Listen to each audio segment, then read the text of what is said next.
July charter করছেন, একটা ঐকমত্য কমিশন তৈরি হয়েছে এবং সেই কমিশনের 3 মাসের চর্চার শেষে এখন একটা সনদ স্বাক্ষরিত হবে আগামী 17 তারিখে। প্রথম কথা হচ্ছে যে নিবন্ধিত যে রাজনৈতিক দলগুলো আছে, আমার হিসেব যা বলে অন্তত 30টি রাজনৈতিক দল এই ডায়ালগের প্রসেসের মধ্যে ছিল না, যাদেরকে ডাকাই হয়নি। আচ্ছা, 30টির মধ্যে আপনি ধরেন যে আওয়ামী লীগকে সরকারি আদেশে, নির্বাহী আদেশে তার কার্যক্রম স্থগিত করা হয়েছে, আওয়ামী লীগকে আপনি বাদ রাখলেন, বাকিরা নেই। যাদের নিয়ে চর্চা করা হয়েছে, এই ডায়ালগ হয়েছে বা ধারণা করা হচ্ছে যারা সবাই মিলে এখন স্বাক্ষর করবেন, আমার ধারণা মোটামুটি বেশ কয়েকটি না হলেও অন্তত কয়েকটি রাজনৈতিক দল, 4-5-7টা হতে পারে, তারা এই সনদে স্বাক্ষর করবেন না 17 তারিখে। এবং পরিস্থিতি জটিলতা দেখেন, আমি নিজে যখন সরকারকে নিরপেক্ষ বলি না, অনেকে অসন্তোষ প্রকাশ করেছে। এখন এনসিপি বলে যে এই সরকার নিরপেক্ষ নয়, তারা উপদেষ্টাদের বিরুদ্ধে প্রতিনিয়ত কথা বলছে এবং উপদেষ্টাদের এক্সিট নিয়েও এনসিপি নেতারা কথা বলছেন, স্বয়ং নাহিদ ইসলাম কথা বলছেন। বিএনপি প্রশ্ন তুলছে যে কোনো উপদেষ্টার কার্যক্রম তাদের ভালো লাগছে না, প্রশ্নবিদ্ধ, ষড়যন্ত্রের গন্ধ তারা পায়। একই কথা জামায়াত ইসলামের নায়েবে আমির ডক্টর আব্দুল্লাহ মুত্তাহের তিনিও বলছেন। তিনি তো আরো ভয়ঙ্কর কথা বলেছেন, এই উপদেষ্টারা ষড়যন্ত্রে লিপ্ত, এই উপদেষ্টারা কে কি বলছেন, কার সঙ্গে কি আছে যোগাযোগ, তাদের সবকিছু রেকর্ড করা আছে এবং সময় মতো ছেড়ে দেওয়া হবে। অর্থাৎ আমরা যে ফোন আলাপ রেকর্ডের কথা বলি বা বিভিন্ন মিটিংয়ে এই যে লুকিয়ে অন্যের কথা ধারণ করবার কথা বলি, যেগুলো নিয়ে আমরা দীর্ঘদিন সমালোচনা করছিলাম, সেটা হয়ে গেছে অলরেডি। কিন্তু সেই সমালোচনার চেয়ে বড় কথা যে এই উপদেষ্টাদের বিরুদ্ধে অনেক কিছু রেকর্ড করা আছে এবং সেটা তারা প্রচার করে দেবেন। সেটা প্রচার করলে আমি মনে করি যে মিস্টার আব্দুল্লাহ তাহের, অন্তত এটুকু আমি বিশ্বাস করি, আমি তাকে খানিকটা ব্যক্তিগতভাবে চিনিও, তিনি আমার শোতেও আগে এসেছেন, অনেক আগে, তিনি মিথ্যে বলছেন না, অন্তত এই জায়গায় মিথ্যে বলছেন না। চিত্রটা কি দাঁড়াবে? তারপরে ধরেন এই যে উপদেষ্টাদের দুর্নীতির খবর যেভাবে বেরোচ্ছে নানা মাধ্যমে, নানা পত্রপত্রিকায়, সোশ্যাল মিডিয়াতে, এবং তাদের যে পারফরমেন্স এবং তাদের একটা বড় অংশই যে কোনো দিন আপনি বিবেচনা করলে দেখবেন দেশের বাইরে। কেন তারা দেশের বাইরে? কি তারা অর্জন করছেন? কি দেশের জন্য নিয়ে আসলেন? আমি বাইরের দুনিয়া থেকে দুঃসংবাদ ছাড়া কোনো ভালো সংবাদ বাংলাদেশের জন্য দেখি না। আর যেগুলো ভালো সংবাদ বলে প্রচার করা হয় একই স্টাইলে, আগের স্টাইলে, সেগুলো হচ্ছে রুটিন ওয়ার্ক। ওটা আপনি এফোর্ট দিলেও পেতেন, না দিলেও পেতেন। অনেকে মন খারাপ করবেন, আমার সমালোচনা করবেন। ডোনাল্ড ট্রাম্পের সঙ্গে তার যে ট্যারিফ সংক্রান্ত ডিসিশন, এই ডিসিশন আমাদের যে অর্জন, প্রত্যেকে কমিয়ে কত আনা হচ্ছে, আমি মনে করি না এটা আমাদের নেগোসিয়েশনের ফল। নেগোসিয়েশনটা ছিল রুটিন। এটা ট্রাম্প অ্যাডমিনিস্ট্রেশনের ডিসিশন, সে কাকে দেবে, কতখানি সুবিধা কাকে দেবে না, ওই সিদ্ধান্ত তার নেওয়া আছে, বাকিটা রুটিন ওয়ার্ক। এবং এত এত খবর পত্রপত্রিকায় প্রকাশিত হবার পর প্রফেসর মোহাম্মদ ইউনূস একজন উপদেষ্টার বিরুদ্ধে কোনো ব্যবস্থা নেননি।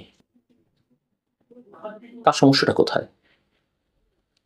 সমস্যা কি এটা যে তিনি আসলে এইসব বিষয় নিয়ে খুব একটা ভাবছেন না, তিনি নিজের প্রতিষ্ঠানগুলোর সুযোগ সুবিধা গুছিয়ে নেওয়াটাই তার প্রধান কাজ? বা 14 মাসে 14 বার বিদেশ সফর, তার মধ্যে দুটো তিনটা মাত্র রাষ্ট্রীয় সফর, দেশের অর্থ ব্যয় করে?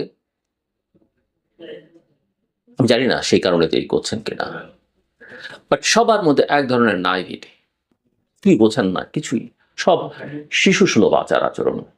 কিন্তু শিশুরা আবার অন্যায় অপকর্ম থেকে নিজেকে একজনও দূরে রাখছেন না।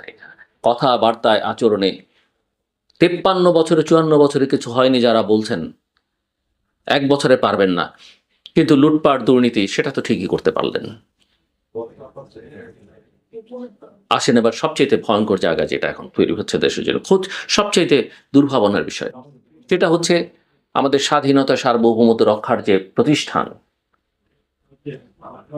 সেনাবাহিনীকে বিতর্কের মধ্যে ঠেলে দেওয়া হচ্ছে, সেনাবাহিনীকে এক ধরনের অস্থিরতার মধ্যে ঠেলে দেওয়া হচ্ছে। আমরা কোনো অবস্থাতেই ৭৫-এর পুনরাবৃত্তি চাই না। আমরা আমাদের সেনাবাহিনী সুশৃঙ্খল, ইয়েস, কথা বলতে দ্বিধা নেই।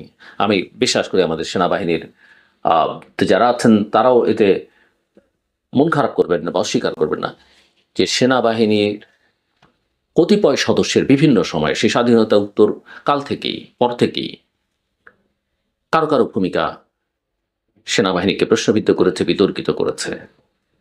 তাদের কারো বিচার হয়েছে, কারো বিচার হয়নি।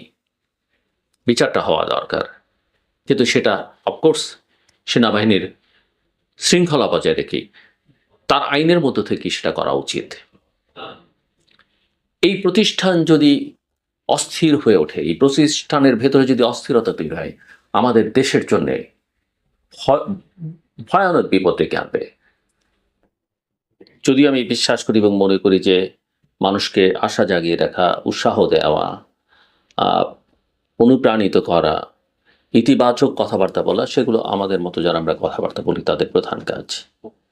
কিন্তু জোর করে সেটা করা আমার মনে হয় খুব একটা ভালো কাজ নয়। সেটা আরো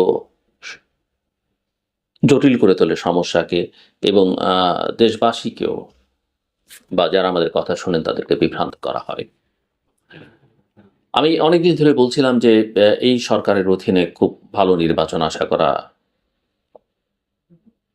সম্ভব নয়, উচিত নয়, এবং নির্বাচনটা আমি ফেব্রুয়ারিতে দেখি না। আমি আমার কথা থেকে একদমই সরে যাইনি। আমি ফেব্রুয়ারিতে নির্বাচন দেখি না। যদি কোনো নির্বাচন হয়ও সেটা আসলে কোনো মানদণ্ডেই একটা নির্বাচন হবে, একটা ফার্স্ট সিলেকশন হতে পারে, এবং এই নির্বাচনের ফলাফলও যেভাবে দেখছেন সেভাবে হবে মনে করবার কোনো কারণ নেই। এবং নির্বাচনের দিনও ভণ্ডুল হয়ে যাবার আশঙ্কা আছে, অনেক ক্যাজুয়ালিটির আশঙ্কা আমি করি।